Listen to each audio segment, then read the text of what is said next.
Yo, what is up? You have found We Like the Blazers. I am Brandon Goldner, live and direct, not from Oregon. And with me, also not from Oregon, ironically, is Ryan Whitledge. Ryan, what's up, man? Not much. I'm not going to lie. We're not doing video for this. I still danced, if that makes anybody feel any better. It makes me feel better. It definitely makes me feel better because I did want to start with kind of a state of the world thing. And I know that, this is a basketball podcast. And obviously, some things are just bigger than basketball because today it was announced that the Supreme Court overturned Roe v. Wade, which means, in a 5-4 decision, means that there are a lot of people in the United States who, starting now, don't have access to safe and legal abortions. Two states, as soon as this decision came down, automatically enacted laws that were outlawing abortions. Yeah. And even outside the law part, you have states, clinics in certain states who have said because of this ruling, they're pausing any abortion services until they can figure out what they're legally allowed to do. There are some states like Alabama where it's not only immediately illegal, but if you're a provider providing access to abortion, they're threatening you with life in prison. It is really, honestly, Ryan, a pretty dark, dystopian time right this moment. And I had a quick comment to it, which was this. I find it very, frustrating is not even the right word. Distressing isn't strong enough of a word, that we have this group of unelected religious clerics essentially issuing a fatwa that is taking away rights from people. It's wrong. It's not okay. And it's really distressing. And I just thought it was important, as did you, to kind of hit it right off the top. And the last thing I'll say, and I wanted to give you some space too, of course, last thing I'll say, there are lots of places you can donate to ensure that women still have access to abortions. There are some companies, and props to them, that are allowing their workers to have funding to travel to states where they can get an abortion. The fact that we even have to say this out loud, honestly, is pretty insane. Hat tip bungee. Yeah, and hat tip to the companies doing that. For example, our good friend Evan McCarthy at evanm.com. If you buy any of his prints this weekend, he'll be donating the entirety of the profit to organizations that make sure that women have access to safe and legal abortion. So I did want to hit that off the top. Again, I know it's a basketball podcast, but it's too important not to touch on. So yeah, Ryan, I know that you had some thoughts about this too. For me, there are a couple important parts for me. For me, one of the things is that I don't want to delegitimize and absolutely shit on an entire third of a major branch of our government. Our government is comprised of the executive branch, the legislative branch, and the judicial branch. And a lot of thought and effort and time is spent on electing people to the executive branch and to the legislative branch. And nobody necessarily, or a lot of people don't necessarily think about the trickle-down effect that those two branches are responsible for staffing that judicial branch. These are things that are elected officials vote on, they nominate, and we're in a point in our country where there are, the majority of one legislative branch has been appointed by a minority of the American population. Yep. So for anybody who personally thinks that, unless it's a presidential election, it's not important, the off-year elections are electing the people that are voting on these nominations to the Supreme Court. So if you're affected by this and you're sitting out off-year elections, quote unquote, this is a consequence. And a way that you can have an immediate impact is by treating every election as an important election. Because yes, the presidential election is a big thing and a big deal, but it's not in the entirety of the country. A lot of people are blaming Joe Biden for this decision. They're blaming Democrats, but what can you do when you don't have a supermajority in a Senate that is run by a filibuster with a Democratic president whose hands are tied behind his back because for every agenda that he wants to put out there and promote get shot down because Mitch McConnell, who has controlled basically the voting rules of the laws of our land for the last 8 to 10 years, doesn't want to bring a motion or can just invoke the filibuster. So every election is important. State, county, whatever. Every election is important. And we're now starting to see a little bit of this trickle down effect of people dismissing the non quote unquote major elections. So get out there. It sounds asinine. Get out there, vote, do your part.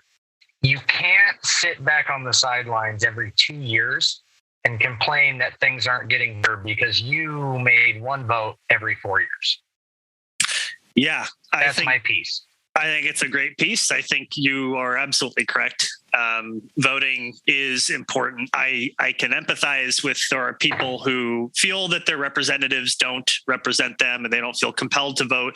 I do understand that. I think you're also 100% correct that it's extremely important. And we are finding out every day all the different ways in which it's important. And today is one of those days. It's rough. So I appreciate. And I got one last little piece, one last little anecdote on this. Yep. My wife, she's voted Republican for most of her life, but she has admitted as of the last couple of years that these are not the Republicans that she thought she was looking for to steal a Star Wars reference or whatever. But yeah, and so she's getting turned over. But at the same point in time, it's, if now she's a voter that's up for grabs, but she doesn't necessarily feel like Democrats can do things. And it's a weird spot that I also find myself at with my voting, because even though I have my Democratic values, I have my Democratic beliefs, I very much lean liberal. The Democrats are not doing themselves any favors in a lot of ways. I mean, you see that today. They're singing songs on the Capitol. They're singing God Bless America. I mean, I thought we realized that was a stupid thing to do. You can't sing your way out of a problem. Back when the celebrities tried to sing our way out of COVID with putting a video up there of Imagine. Yeah. You need to organize. You need to reach out. You need to talk to the people and find out what the people want and need, and not just have this theater of politics. And that's all that politics on both sides has come down to today. It's all theater. For as much as Democrats want to give that shit to Republicans who post up on Fox News and do interviews with Tucker Carlson and all that stuff, the Democrats are just as much at fault for having a bad messaging platform that they can't get anybody to rally behind. Yeah, and I would also argue that what we see in American politics today, I'm not going to mince words. We see that the Republican Party, they're doing everything that they can. They're bending every rule. They're flexing every procedure, every button they can push to take away people's rights. And Democrats are not willing to do the same to protect those rights. That's what's happening. And in my view, you have, again, a Republican Party who has said, we're okay taking away people's rights. We don't want to protect people from guns. That's where they are. That's fine. We should believe them when they say that. And to Democrats, what I say is you need to be doing more with your actions and not just your words to be protecting people. So I don't mean to devolve to a political discussion. I mostly agree with you. Real quick. Yeah. I want to end with this. So one of the important things, I'll tie this back into my local politics matters kind of stuff, is, you're seeing a lot of, Republicans nowadays, they're mobilizing at, a city level, a county level, a state level. You're seeing, election boards, county, election officials, state AGs, the people that are actually in charge of a lot of things that help get elected officials in place. You're seeing them being now taken over by a lot of, for lack of a better term, crazy Republican officials who believe in a lot of QAnon BS, who still believe that the last election was completely stolen, all that stuff. So for those that don't want to get involved in, the small elections and the local elections, who don't think those things matter, those things, for as much as everyone likes to talk about trickle down economics, there's trickle up politics. So right. Get in. And by the way, the getting involved, it's not just a getting out there and voting. If you have an idea, if you think that you can better society, get out there, put your name on a ballot. Right. Get out there and just do these things. Like, I'm not going to lie, I've put a serious amount of consideration into upcoming election cycles, like myself throwing on a ballot. Will I get canceled in a heartbeat? Probably, but I'm willing to do it because I have values and beliefs. Yeah, I view politics, it's a trickle up system. And the most change that you can see in your life, if you want to change your situation, if you want to change your community, it's going to have to take place in your local politics. Joe Biden is not going to fix Clark County, Washington. Joe Biden is not going to fix, Multnomah County in Oregon. But your local elected officials will. Right. And I mean, first of all, you should run. And I do agree, people listening, you, your friends, your family, we do need representatives who truly represent our views. And that's just not what we have now. I agree with virtually everything that you said. And I appreciate that we both just kind of, I think, taking the time to acknowledge that this happened today is important. Please donate to those organizations that are protecting women's access to safe and legal abortions. It's really, really important. We'll put links for those funds at the bottom of this podcast page. Yes. Thank you for that, and make sure that happens. If you don't, remind me to make sure that happens. I'll make it happen. I did want to take this, into basketball, but also something that is quite sad. Needed to acknowledge that Caleb Swanigan, former Trailblazers forward, former Purdue standout, was found dead at age 25, which is far too young. Biggie had a tough life. He was homeless. As a kid, he struggled with his health as a young adult, and as an adult, worked his ass off, got to the NBA, and was in the NBA for a number of years. And I know that he didn't have an easy life, and by all accounts was an extremely kind, generous, empathetic person. I mean, there's some folks like Greg McKelvey, who's a Portland area person, Blazers fan, who I knew was pretty close with Caleb. But just to say that I didn't want to kind of let this episode go either without acknowledging that Caleb Swanigan had passed, and just condolences to his friends and his family, because that's just rough. Yeah, if anybody hasn't read the piece, the Indy Star, after the news of his passing came out, it was a fantastic piece chronicling his life and chronicling the things that he came up with and that he came through. And one of the things that stood out to me was that, besides his homelessness and like him ballooning up to the weight that he did at such a young age, was that he was well aware of the fact that he needed to be very regimented and very kept in check. And basketball provided that check for him when he was in college and when he was in the NBA. And when, I don't want to say when he lost that, because it was a decision on his part, which, given light of his passing and his, familial health history, probably was a smart decision to sit out of the bubble. But when he lost that guidance of having NBA teams and trainers and scouts and whatnot, overlooking him, it just kind of spiraled. And it was only 6 months ago that I think that he got busted for like a drug violation. I can't remember if it was weed or something else. I think it was only just weed, but yeah, it was cannabis. Which is just asinine. And again, I mean, going back to local politics talk, but just asinine that people are now getting jailed for marijuana use and possession charges and whatnot.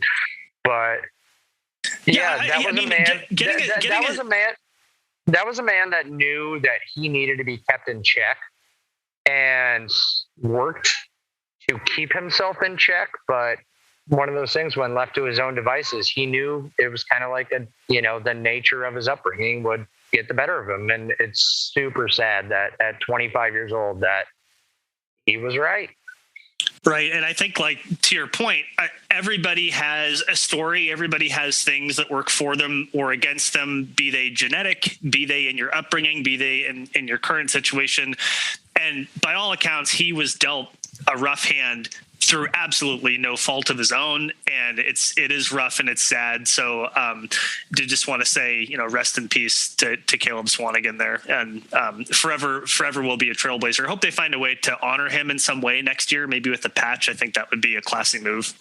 I have no doubt that Amara and the team that's currently assembled, within marketing, within, the team ops or whatnot, will do something to see him off. I remember when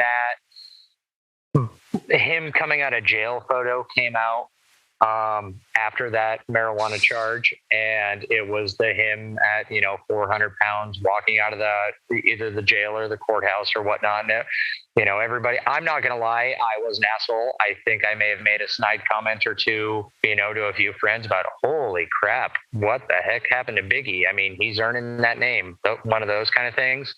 And then Dame immediately stepping up going, hey, you don't know everybody's struggles. You don't know everybody's story. Can we all not just be the judge, jury, and executioner on this man's, lifestyle? But, one of those kind of things. But I fully expect him to be able to do that. This is now going to sound like it's, super early in the show, but I don't think there's a better segue other than we're going to take a slight musical break and come back and then talk about some actual Blazers basketball. Does that sound good to you, Brandon? Okay. Yeah, that sounds good. Let's do it.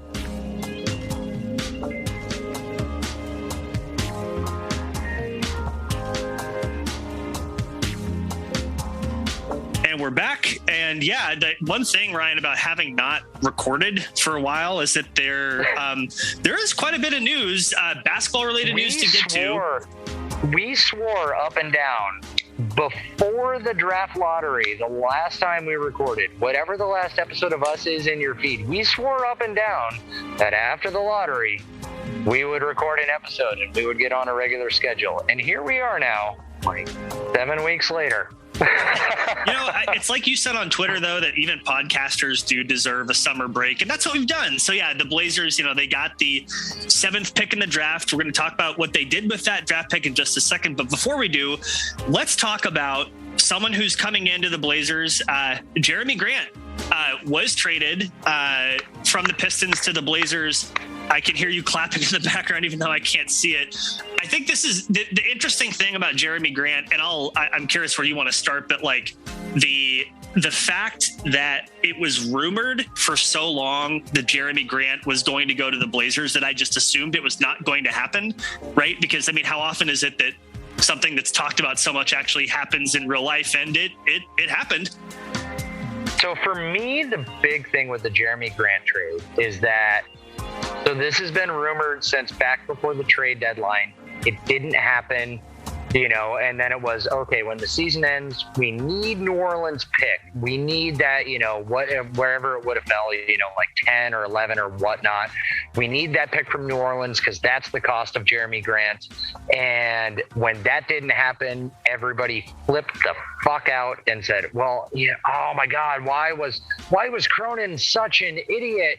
That would have been such a great trade piece. That would have got us Jerami Grant. And then that morphed into eventually, the closer it was getting to the draft, we're not going to give up the 7 pick for Grant, right? People thinking that's overvalued, whatever. Yet here at the very tail end of this deal, we find out, and rumors were leaked out that, the Pistons were asking for X, Y, and Z, and Cronin didn't blink. And right. No better offers came in.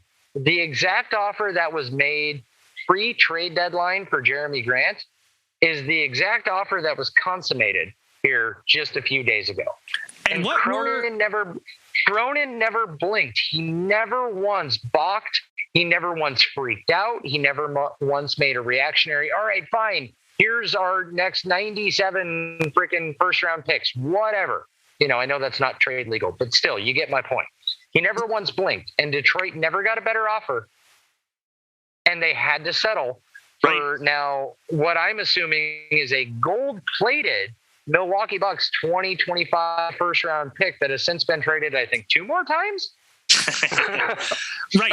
So, and just to lay it out for folks, what the trade was, what Portland gave up for Jerami Grant, they gave up that 2025 first-round pick. It's coming from Milwaukee. It's protected 1 through 4, but they're getting that. And that protection is for Milwaukee. Correct. We should just clarify that. That is correct. The Pistons also swapped second-round picks this year. 36 and 46 were switched. And the Blazers sold to Denver, so it didn't even matter. Which we'll get to in a little bit. And the Pistons also got a 2025 second-round pick and a 2026 second-round pick. So it's a not so great first-round pick, frankly. A pick swap in the second round, a couple other second-round picks. No other pieces in this deal. The Blazers didn't have to give up a player. They didn't have to give up anything of value. He slotted into the trade exception that was created when CJ McCollum was traded. So I do just want to ask you with that again, and that's hold on real quick. And that's coming 1 week off the heels of Christian Wood being traded and everybody having a panic attack going, why can't Cronin pull off one of those kind of deals? In which you give up nothing and you get a Christian Wood level player, because Christian Wood at one point in time so far in this offseason has been linked to the Blazers. And now he did. And now he did. I just want to say, 2 things real quick. One, how much did we hear about traded player exceptions during Neil Olshey's tenure? And how often did he ever use one? Like virtually never. Cronin comes in, uses it right away, and gets a player who's going to help the best forward the Blazers have had since LaMarcus Aldridge, probably. And I would say this single trade, probably the best net return in what the Blazers had to give up in order to get. Probably a better net return in this single trade than Olshey did in all of his accumulated trades in his time in Portland. That's maybe a little bit of a stretch, but I just want to say I really like this trade. I don't think that's a stretch at all. So if you want it, because a lot of people want to then compare this and say that the best trade that Olshey made in his tenure was the use of Nurkic deal. But this is a revisionist history kind of thing of that. Yusuf Nurkic was a throw-in. The Blazers wanted to get off of Mason Plumlee's contract, and they got to pick back. And to make the money work, the malcontent out of Denver, who couldn't get along with their up-and-coming center in Nikola Jokic, Yusuf Nurkic was just thrown in. And the Blazers had no intent to re-sign him. There was no intent to keep him. He was not meant to be a foundational piece. And then Nurk fever hit. Right. And even with that, even crediting Olshey with that, that's probably Olshey's best net trade. And like you said, it was not even because he was a genius. It's because Nurkic popped in a way that no one expected to. But yeah, he fell backwards into being able to claim himself a genius on it. Yeah, no, for sure. It sounds like you like this trade too. What is your feeling? So Jerami Grant, a different player for a bad team in Detroit than he was when he was on a better team in Denver. And I think the version of Jerami Grant that we're going to see in Portland is probably going to be a combination between what he looked like in Denver and what he looked like in Detroit. What's your opinion about how Jerami Grant, the player, is going to fit into this Blazers team? Like, do you like the fit? So there's been a lot said about the fact that, he bailed on Denver because he wanted to be a number 1 option. I'm never going to fault a player for trying to bet on himself. Every single player, all 437 plus that are in the NBA, have bet on themselves over the course of their career.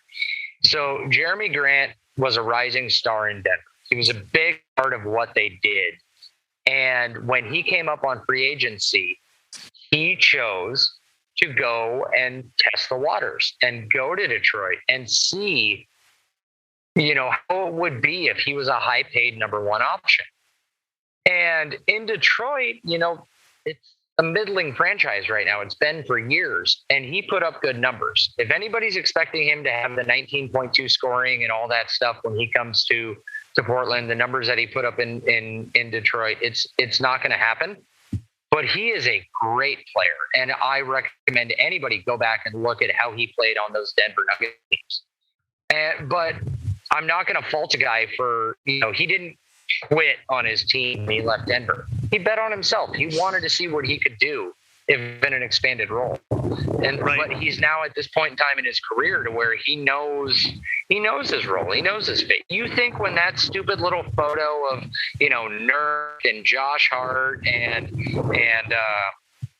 Grant, where that picture was snapped or whatever, that those guys were like all laughing because they were arguing like, I'm going to be the number one option? No, they know what team they're playing on, and in Grant's turn, and in regards to Grant, he knows what team he's coming in on.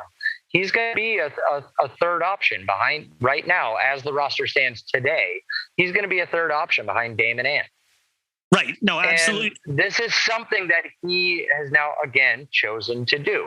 So he took what he thought were his skills. He proved his skills in Detroit. And now he's taking those skills and moving them over to what will hopefully be a top 4 team in the West. He's taking his skills to the South Beach of the Willamette River. And I just set that thing right on. I know you truly did. Poets Beach, downtown Portland. Check it out. Really quick. I want to go back to you on this just to do like the stats thing for Jerami Grant. I think it's probably worth looking at the last 2 years where he's been averaging about 32 minutes a game, 20 points, 4.5 rebounds, 2.5 assists. He's only shooting 35% from three. And I say only because he's putting up 6 threes a game. Again, he's probably going to play, not that expanded of a role in Portland, but it's also important to note that, during his career, he's played mostly power forward, and especially lately, mostly power forward, but also has spent some time. 95% of his time last year was spent at power forward. 78% of his time the season prior was spent at power. So. Right. And actually, well, to correct you, it was actually 68% the year before, but your point. Oh, sorry. Your Still point, valid. Still valid. Your point's well taken to say he can play small forward. He can play power forward. He could probably play a teensy bit of ultra super small ball center, maybe question mark. But like, how is this going to work? Like, yes. So Dame and Ant and Jerami Grant. Dame and Ant and Jerami Grant. It's actually a great little rhyme right there. Like that actually positionally, I think that works pretty well. The person who may not be super stoked at someone who's coming in, who's been used to being a first option on a bad team the last 2 years, person who may not be super stoked about that is Jusuf Nurkic. How is he going to feel about his touches being taken away by Jerami Grant? Will he want to leave?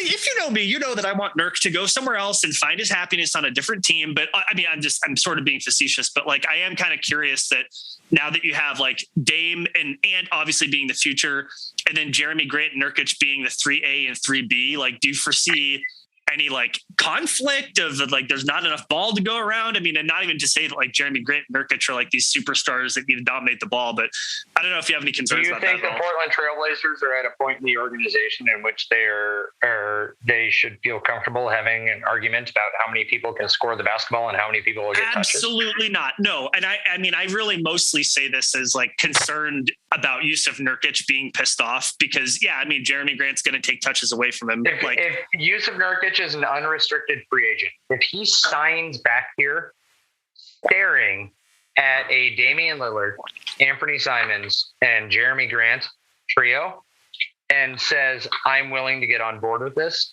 and then gets mad 2 weeks into the season because he doesn't get to touch the ball enough, that would sound like Jusuf Nurkic.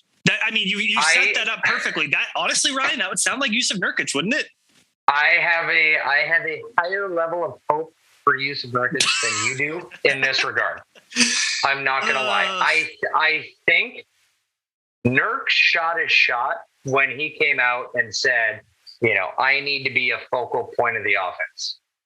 And he played good, but I think he's come to terms with the fact that he's not a focal point, and very few centers in this league are focal points of an offense. Right. And so I personally think he's getting to the point in his career. This is going to be his big bang contract. So I think he's a lot more resigned to find a role and be okay being somewhere in the top 5 in the pecking order than, complain about the fact that, he's not getting more touches than Anthony Simons or Jerami Grant or, insert player X here. Yeah. I mean, but again, like Mostly, I'm thinking about this if Nurkic is going to care or not. Like, if you take Nurkic's skill, and we've talked about this a ton, you take his skill and his potential, then yes, like Nurkic on this team is great. I have no trust anymore. I have no trust in Nurkic and his maturity, his ability to play the role he's been asked to play, his ability to stay focused. I mean, I saw all I ever needed to see in that Denver series, where in multiple games, they just simply needed him to stay on the floor, and he couldn't do it. Couldn't stay disciplined, couldn't stay focused. Like, yeah. Can I offer you a bit of hope on that? You may. Is that if he doesn't buy in and live up to the potential that I'm hoping that he does, that he'll buy into this team concept and accept the role that he's given? Do we have a GM here anymore that traded for him that is willing to probably also hang his hat and die with him to keep him? Or do you think Cronin is the type of GM in which, if it's not working out, he's more than willing to trade him come trade deadline? Yeah. Because there's a difference. For as much as CJ even admitted himself that as soon as Neil got fired, he knew that shield in front of him was gone and that he was probably getting traded. There's an air of that in regards to Nurk, because the only two good things that Neil ever did was, keep CJ around for a little bit. We can argue he did it too long, and bring in Nurk. And for as much of an egotistical maniac as Neil was, I can't see him ever having swallowed the pill to trade Nurk. I think Cronin's willing to swallow that pill, and I feel as though Cronin and Billups combined are willing to put Nurk on blast and be like, dude, buy in or you're gone. Yeah, but here's the thing. I hold hope that the team would be collectively willing to hold him accountable. The problem is, if Nurkic pouts, will he have any trade value at all? That's the problem, is that, like, if this worst case scenario plays out and you don't want him on your team anymore, another team may not want him. You may have to give up assets in order to get rid of him, right? It's like the same thing kind of back where he was in Denver, where Denver is willing to give up a first-round pick to get rid of him.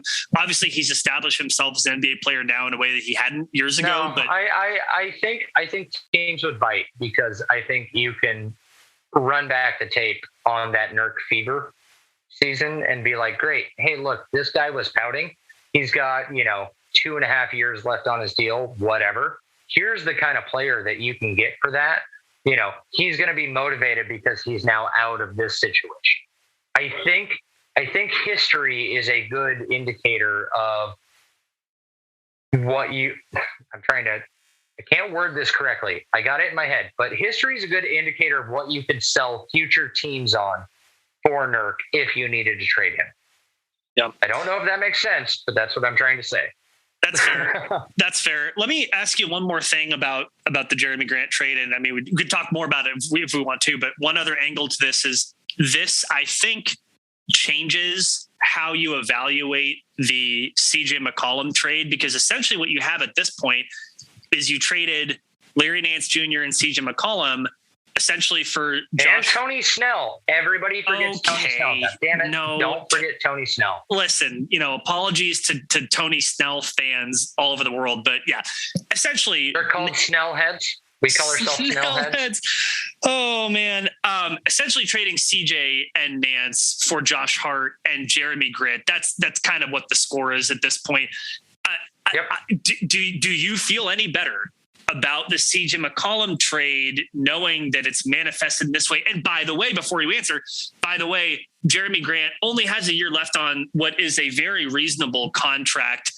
And I think, your ability to re-sign him, you get his bird rights. That's great.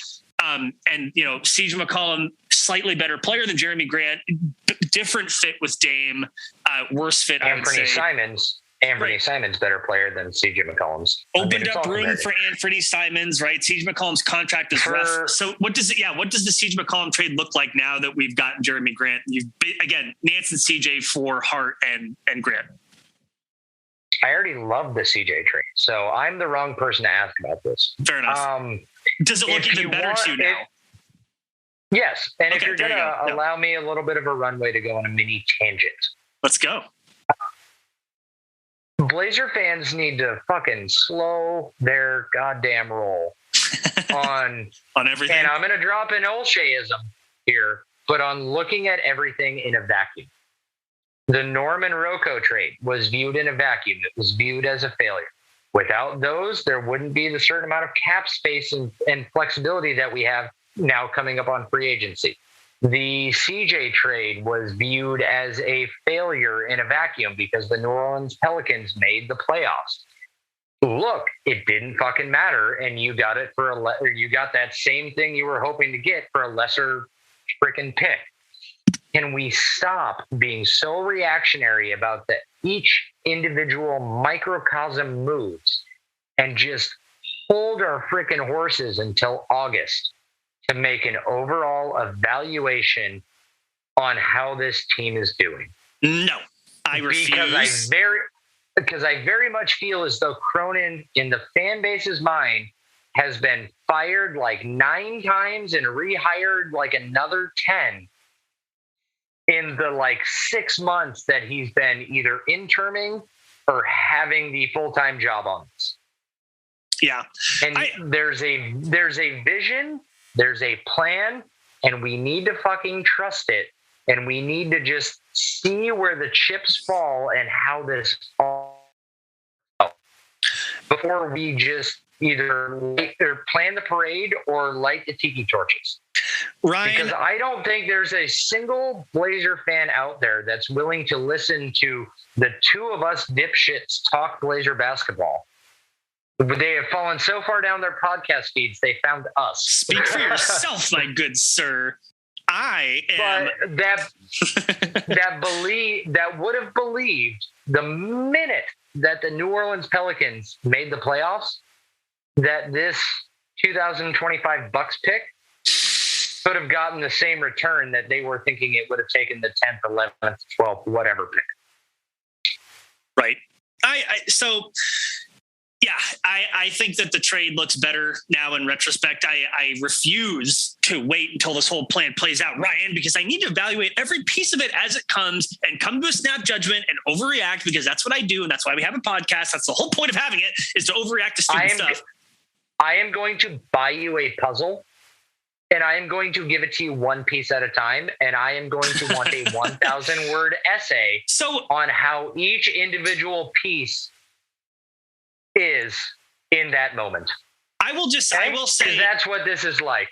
I don't mind people looking at an individual move and kind of exploring, well, what options does this leave you now? What paths have been opened or closed because of this, right? But I completely agree. But when you want to bury or just deify somebody based off one move without seeing the overall picture. Like, a lot of people can come back at me and say, like, oh, really? You're going to say that? But yet your takes on Neil O'Shea? No, I had 10 fucking years in Neil O'Shea. That man was a fucking snake oil salesman. And I bought the fucking snake oil every goddamn year. Right. And every year, my whatever ailment that I was buying it for was never cured. And to that point, Cronin said, we're not done. We're not good enough yet, which I think is refreshing. He said we're not a good team. We're not a good team yet. He said not good enough. Good enough, I think is what he said. How much money would it have taken Paul or Jody Allen or the Vulcan estate? All of it. How big of a check would it have taken them to write Neil O'Shea to get him to say those words into a microphone on camera? Every bottle of wine in Lake Oswego +1, because he just would every penguin bone would have had to been signed over to him. He would never have said it. It wasn't in him to admit at any point that. Anyway, yes, I totally agree with you. You got to look at it in its totality. I think that the New Orleans trade looks better now in retrospect. I will say that, like, for example, you can get trade reactions all over the place, right? But like draft grades are the stupidest thing ever. Well, and to be fair, this is a trade grade, which you can kind of evaluate talent in the NBA more easily than a draft prospect, right? Which is almost impossible, which we're going to get to in a second. But like Nate Duncan and Daniel LaRue of the Dunked On podcast, I consider them to be, level-headed. They're not biased for or against Portland. And they were both in favor of this trade and basically said that the New Orleans trade looks now good. The return you got because of CJ McCollum's contract and his fit with Dame. Jerami Grant's a way better fit with Damian Lillard, period, end of conversation. He's maybe not quite as good as CJ, but the fit is better. And so I think like the whole is better than the sum of its parts between just those two players, in my view. Anything else on the Jerami Grant trade before we go to... Hold on real quick. And Brandon, you just said the whole is better than the sum of its parts is better than the whole. Something along those lines. What have I been preaching since we... What have I been preaching since we started this podcast? What do the Trailblazers need to do? They don't need to build an all-name NBA player team. They need balance. Well, they need a team that fits around Dame if that's who they're building around, right? Which means a balanced team around Dame. Did I make the mistake last year of saying that it's the most balanced team? Yes. Do I still somewhere deep down in my heart believe that? Yes, I do. And then, the universe just decided to run me over with a bus, but whatever. The Blazers need a balanced team around Dame. Anthony Simons is a better, more athletic player right now than CJ McCollum was at his height. That's an upgrade next to Dame. Jerami Grant, best power forward that the Blazers have had around Damian Lillard since LaMarcus Aldridge. Yep. Sounds like we're trending in the right direction. Those are my last thoughts on that. Speaking of trending in the right direction, ... The Blazers did keep the 7th pick of the draft this year, at least had kept it so far. They have kept it so far. And with that 7th pick, they decided to draft the 6'5" or 6'6", depending on who you ask, 18-year-old Shaedon Sharpe, who, by the way, has a 6'11.5" wingspan, the 5th longest of any guard in the draft. Again, maybe he's a wing. He also has a reported 49-inch vertical, which is completely ridiculous. But Shaedon Sharpe, out of Kentucky, but not really, never played for Kentucky, came out of high school and played in an academy. AAU league. An AAU league, thank you. He was in the Nike AAU circuit. He bounced around there. The ironic part is that there are so many questions around his high school graduation that I think it is a very firmly held belief right now that he did not graduate high school, and that is part of the reason why he did not play at Kentucky, because even though he signed there, he technically wasn't eligible to receive his scholarship. But continue. I'm looking that would be bizarre. I mean, I'm looking at an article that says he graduated, but sometimes reporters get stuff wrong or they just assume stuff. So, whatever. Yeah. So he was dominating Nike's elite youth basketball league. In that league, averaged 22.6 points, 6 rebounds, 2.7 assists. But here's the deal. Before we go into more, how do you feel about this pick? Shaedon Sharpe, super young, very explosive, very athletic, an incredible shooter and a creator, but we haven't seen him play a bit against college competition. He came to work out for the Blazers, a workout that Damian Lillard was there for, by the way, which I don't think should be lost Damian here. Lillard was there for every workout all of them, that they held, right? So. Which I think is a positive sign for a lot of reasons. Him showing up to Shaedon Sharpe's is not correct, but I just want to throw that out there because him showing up for Shaedon Sharpe's does not make that any more extraordinary than him showing up for the Jabari Walker workout. So correct. I mean, suffice to say, playing devil's advocate there. No, I think that's totally fair. I think that what I really meant to say by that is that for whoever the Blazers were to pick, that Damian Lillard would at least be on board with it at a minimum, if not supporting it. How do you feel about the Blazers so far not electing to trade this pick and instead drafting someone who has an incredible amount of upside, is very young, but is somewhat of an unknown? How do you feel about this pick? Well, for starters, I need your sourcing on the fact that the Blazers elected not to trade this pick. How do you know that the Blazers elected not to trade this pick and that any of the trade options that they were exploring or that were on the table, the other teams did not accept them or were not asking I mean, it's a bit of a over exorbitant price? It's one of my biggest. It takes two to tango. It's a potato thing because you can always trade stuff if you get ripped off. So, but to say that the Blazers, fine, that's fair. They didn't trade him so far. Whether they are electing to or not, it doesn't. I didn't really mean anything by that. I'm just saying they haven't traded him. But like, how do you feel? I know you had the verbiage that very much touched on something that I've seen on, and I really try not to live and die by Blazers social media, but my God, sometimes pretty miserably at that, as do I. Sometimes the takes that are out there are just so asinine, and it's that because a move that was reported that could happen didn't get made. And this even goes back to Olshey. I'll give Olshey credit on this. Like a move is reported like it could happen, and it doesn't happen.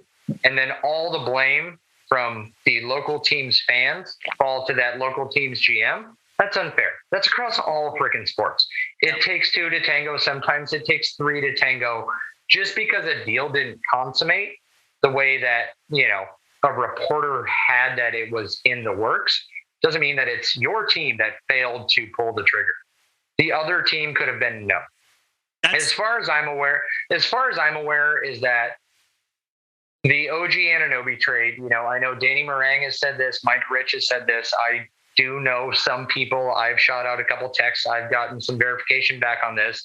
As far as what I know is that the players that were left on the board in the draft were none of the players that Toronto was interested in. And so that is why the deal did not consummate. So I am not going to hang or criticize Joe Cronin for not being able to trade that 7th pick. I'm going to congratulate him for not making a reactionary move of just trading the pick to be able to say that he did something and be able to point to something on his resume and go, look, I attempted to make a trade here that would make us better, which is something I very much feel is that Olshey would have done with as much chatter was around that 7th pick. He would have just traded it for whatever the best offer he could get was, which probably wouldn't have been, a good thing.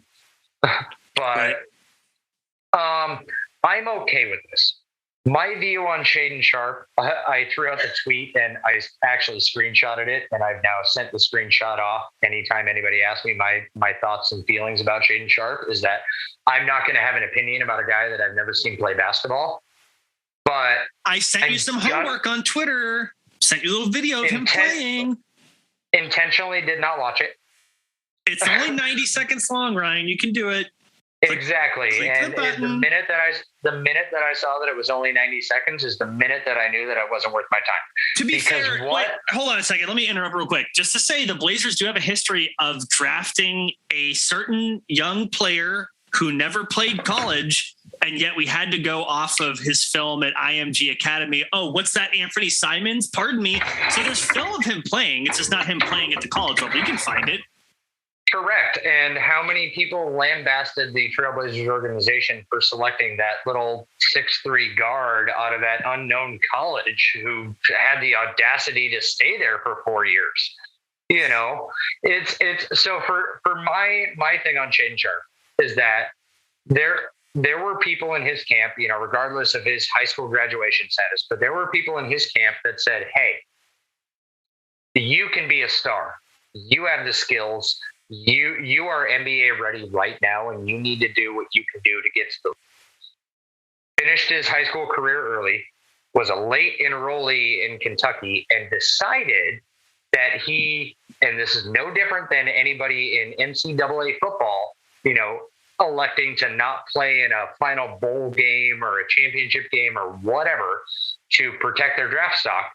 He elected to not play. Calipari has come out and said that if he were to come back next year and play and have a full college season under his belt, he'd be a consensus number 1 pick.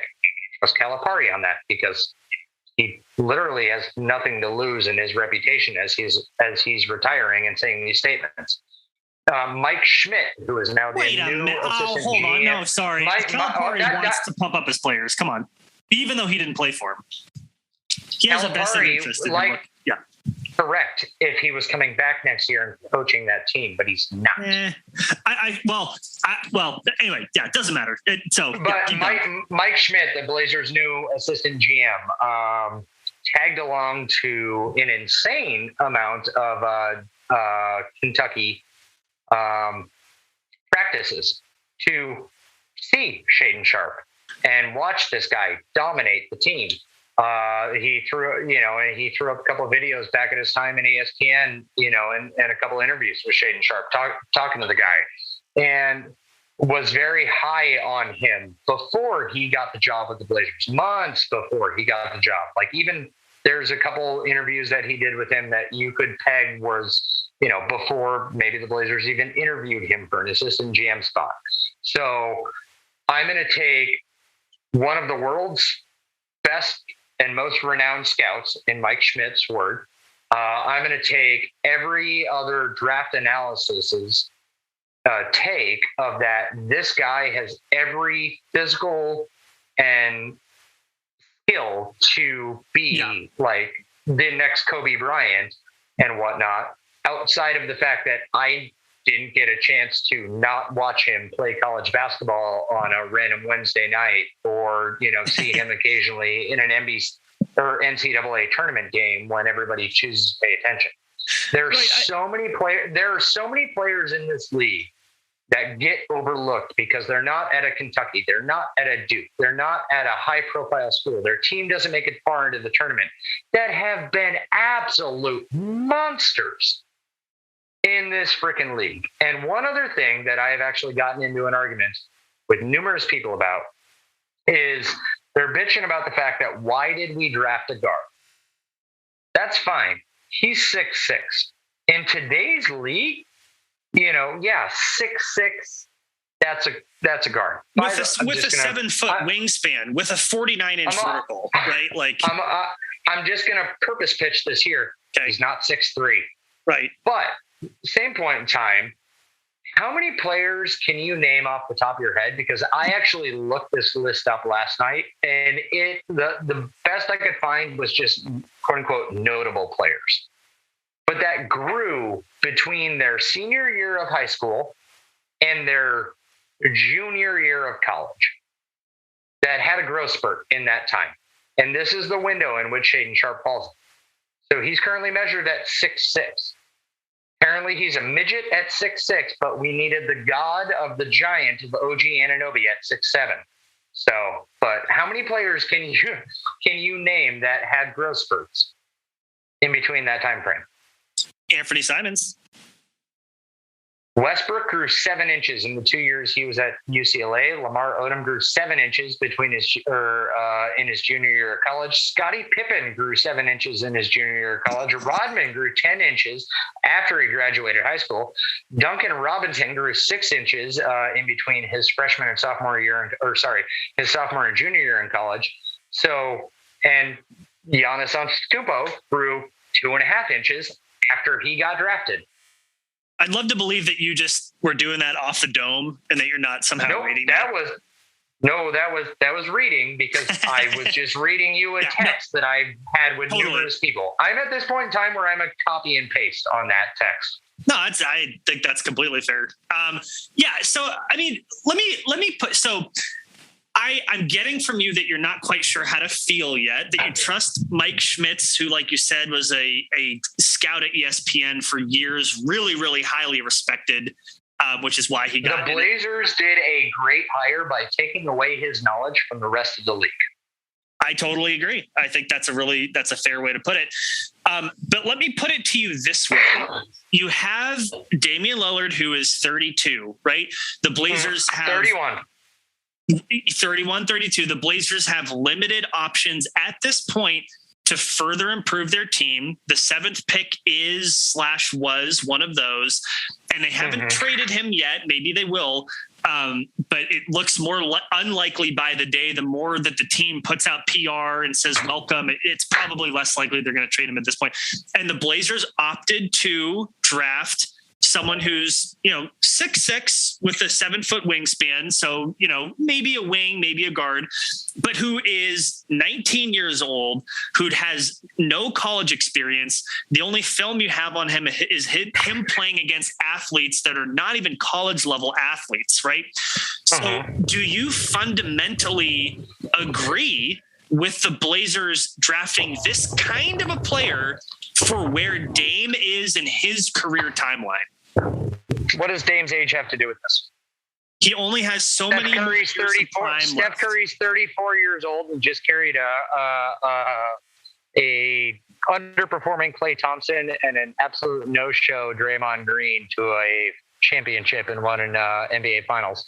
One of my biggest fucking gripes. You right did now, not just compare the Warriors to the Blazers. You did not, my friend. No. I'm not comparing the Warriors my to the Blazers. Dear friend. I'm comparing Steph and Dame. You can put this out as a fucking soundbite. I don't care. I will get roasted by everybody. But nobody has been able to objectively explain to me how Dame at 31, almost 32 years old, is damn near dead, buried in the ground in a pile of dirt. Yet Steph at 34, getting ready to turn 35 years old, is an absolute monster in the league. The players that help Steph back in the Warriors heyday. Back in the Warriors heyday of like the pre-Kevin Durant thing, Draymond was an absolute monster. They hit on that. Klay Thompson was a beast. This year's finals, Steph carried that fucking team at 34 years old. Steph has a worse injury history than Damian Lillard. Nobody is questioning on if the Warriors need to bail on Steph Curry because he's 34 years old and the Warriors aren't putting enough around him. They have too many young players in Jordan Poole and Andrew Wiggins and Gary Payton II, all that. Nobody's questioning all those young players that are placed around him because they're not on quote unquote Steph's timeline. But Dame at 31 is damn near dead, and we need to be focused on the fact that they drafted and there's a couple things to unpack here. I mean, first of all, and you did cut out a little bit near the end. And so if you're actually talking right now, then I can't hear you. Sorry about that. A couple things. Yes, I can hear you now. You cut out at the end. Okay. Which part did you lose? I'll repeat it. No. At the very, very end, Dame's not dead. There's a couple things to unpack with what you said. One of them is that the best players surrounding Steph Curry, him being 34th in injury history, were players who had a lot of NBA experience. Most of the best players on the Warriors team have a lot of NBA experience. Hold on a second. How did Klay do? He did well enough and provided quite a bit of gravity for that team. It is also very savvy. He had CJ McCollum numbers over the entirety of that final series. I think that we can agree that like Klay and Draymond, for example, provide more impact than their stats suggest for a lot of different reasons, specifically for that team. But the other point, too, is that Jordan Poole, who you mentioned, is 23 years old with 3 years of NBA experience. Anthony Simons is just coming into his own after being drafted at 19 and having 3 years of NBA experience. So you have Shaedon Sharpe coming in at 19 with no college experience whatsoever.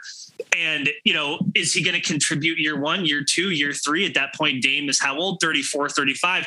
And the Blazers are not the Warriors. That's the last point. I mean, I guess Chris Paul dead? Chris Paul isn't dead. He's also the exception, not the rule. Is Chris Paul? Well, I'm just going to say, like when Dame's coming into 34, how's Darren Williams doing? 36. Was never on the level of Chris Paul or Steph Curry. Yes, Darren Williams was literally in the MVP conversation. He had a flash in the pan. He had a flash in the pan when he was in Utah? Yes. How's Mike Conley doing nowadays? I'm just saying. So people age. Right? This is true. But my biggest contention, can we view age on the same fucking scale for the same type of players? No, we can't. We have to overreact. And again, this is where I bring back my complaint to the I understand that the full the full definition of fan is fanatic. But if Damian Lillard at 31 is dying, but Steph Curry at 34 is a god, my brain fizzles out.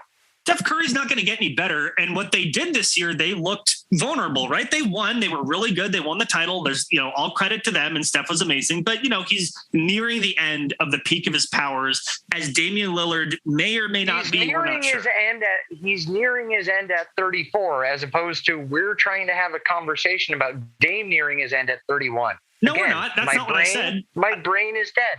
What I'm trying to say is the Blazers are trying to get the best out of Dame in the next couple years, right? So does Shaedon Sharpe do that? Yes or no? That's all.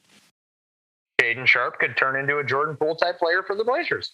And Jordan Poole's been in the league for 3 years, right? So, and he was drafted at 20, not 19. So, I guess here's my point, and I'll play devil's advocate to myself. My point is that if the Blazers were trying to maximize Dame's prime, this pick literally doesn't do that. It's one of the youngest players in the draft who has the least amount of film on him. The biggest unknown. What the Blazers did do was take a swing at someone who could potentially be the best player in this draft, potentially physically, with his shot, with his ability to move. Shaedon Sharpe, even with the lesser competition that you have to view him against, he pops off the screen so incredibly hard in the same way that Anthony Simons did, right? So, and the biggest knocks on him are his mentals, that he checks out of games, that he gives up on plays, that he does such a stupid those kind of things. But if you're going to make an argument that Dame can fix Melo and get him engaged and be him to be a team player, and that Dame can fix Hassan Whiteside and get him to be engaged and be a team player, then you can't not say that Dame can fix Shaedon Sharpe, who is now a rookie and not an established player or an NBA legend coming into a team, and get him to be a team player. So, I would go even a step. Those two things cannot be true at the same time. I would even go a step further, because I completely agree with you, and then I'd go a step further to say Shaedon Sharpe doesn't have a problem with his mentals. Whoever is saying that is making shit up. We have no idea. We haven't seen him play. And someone taking a player too off in an AAU competition doesn't say anything about what they're going to do or not do at the NBA level. And clearly Shaedon Sharpe, he was focused on getting to the NBA, and whether you agree with him sitting out the entire year not playing Kentucky doesn't matter, because guess what? He was a high lottery pick. So he got what any person should want for themselves to get to the highest level of their craft. That's what he cared about. That's what he did. Yeah. You can go back. Draft analysis is fascinating to me, because one of the things I did after this draft, I did it this morning when woke up, had my emotions, blah, blah, blah, whatever. And I went back and I looked at the 2012 draft where Damian Lillard was drafted. And the Blazers were slightly lambasted, in national media polls, almost to the level of the Henry Abbott, which it pains me to say it, because God, he's one of my media idols. But it's got to be a rough day for you with the Henry Abbott stands. Oh boy. Again, I've had a Mount Rushmore of NBA media people forever, and Henry Abbott has been on it since day fucking one, and this man has never been more salty. Time to get the chisel and chisel someone else's face onto there. I'm not going the Trump route of I'm going to add a fifth face. We're leaving that off. But you can add my face. Well, I can't chisel such beauty into such crappy rocks. But no, I'm not. You go back to that 2012 draft, and the Blazers were, they took an unknown. It was this random guy from this small school who somehow decided to stay there for 4 years, but Dion Waiters is the second coming at the fourth pick. Draft analysis is so batshit asinine. It's so hard. It's so hard. There's so much there, which is why I think and flip side, I also love how people are now comparing and again, this goes back to my irrational Blazer fan thing. If they're like, hey, well, Blazers picked Shaedon Sharpe at 7. Steph Curry was picked at 7. Who knows? No, that's just as stupid as the Dion Waiters takes back in 2012. Right.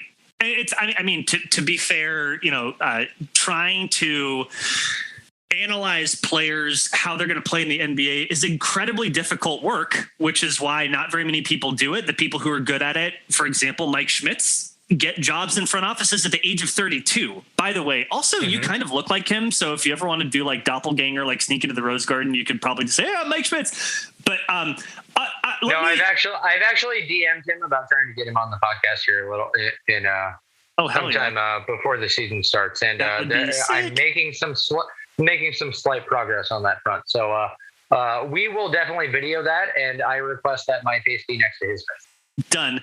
One last thing on Shaedon Sharpe. I'm going to call an audible really quick editing note. I think that us talking about the other Jabari the Blazers drafted in the second round and free agency stuff. They got Jabari! I called it from day one. Day one, I said the Blazers would get Jabari. I said they'd get him. Everyone was worried going into the lottery.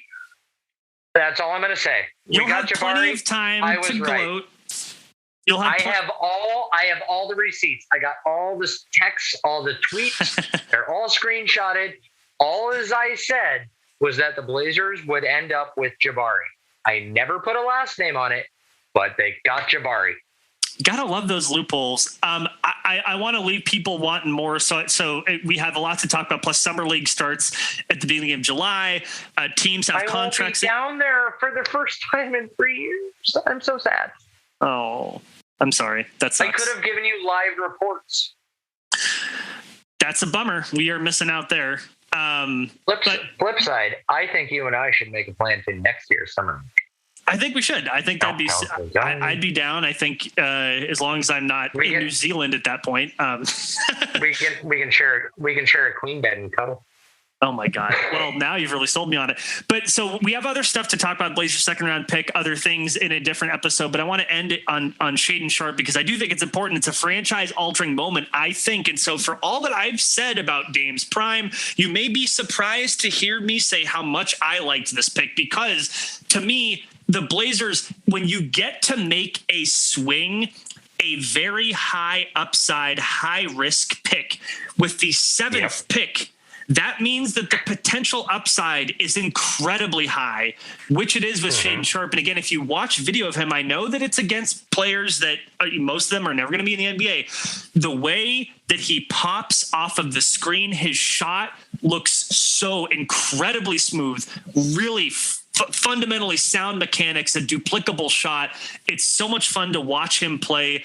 I'm excited for this. I'm excited for this pick. Even if he doesn't help right away, I think that it matters that Joe Cronin essentially said, we are going to take the biggest swing possible, a high-risk pick with this, which I think is the right move. I really do, and there are other ways to make the team better in the short term. So I actually really liked the pick despite my devil's advocate stuff.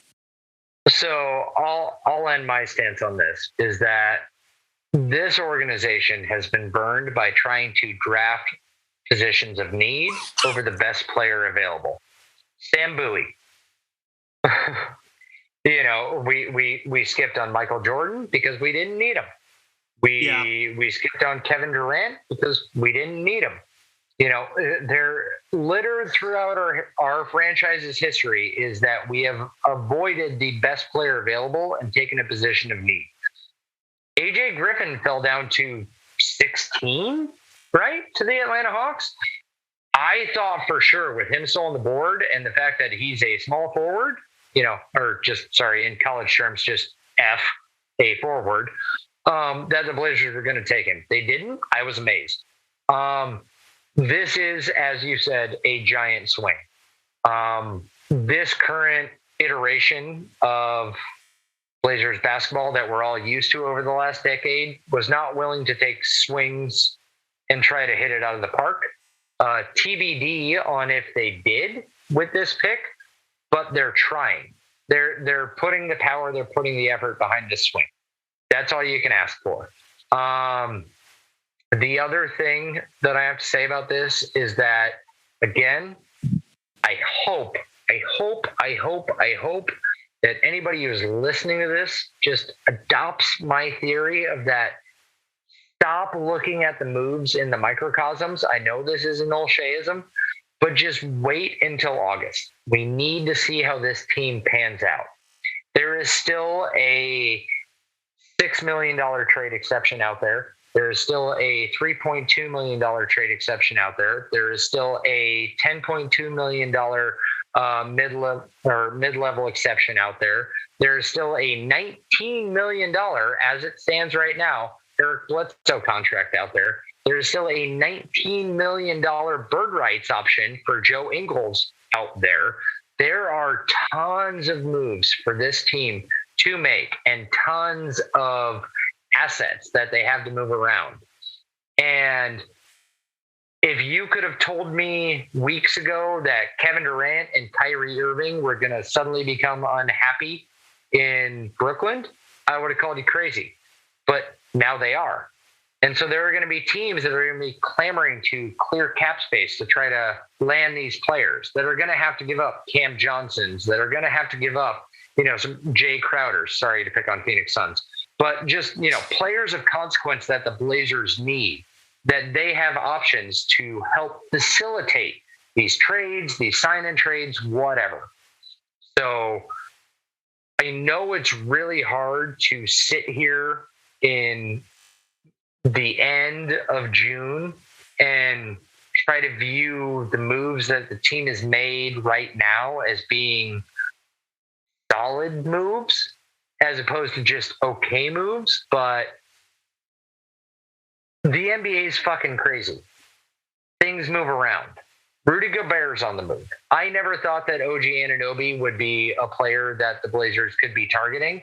But I also never thought that Toronto would be willing to do it straight up. I always thought that that would be a Rudy Gobert to Toronto, OG Anunoby to Portland, and then the Blazers trading like the number 7 and Nas to freaking Utah.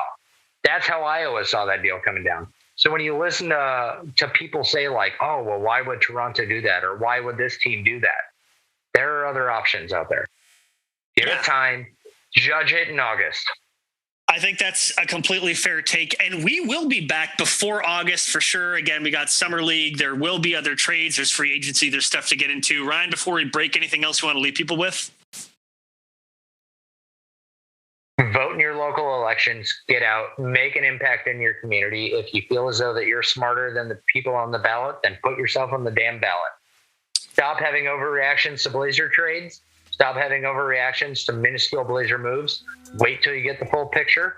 Brandon, my God, I don't know if your hair can get any more beautiful. I just saw a profile picture of you in Hawaii, but knock it off. You're making the rest of us look bad. That's all I got.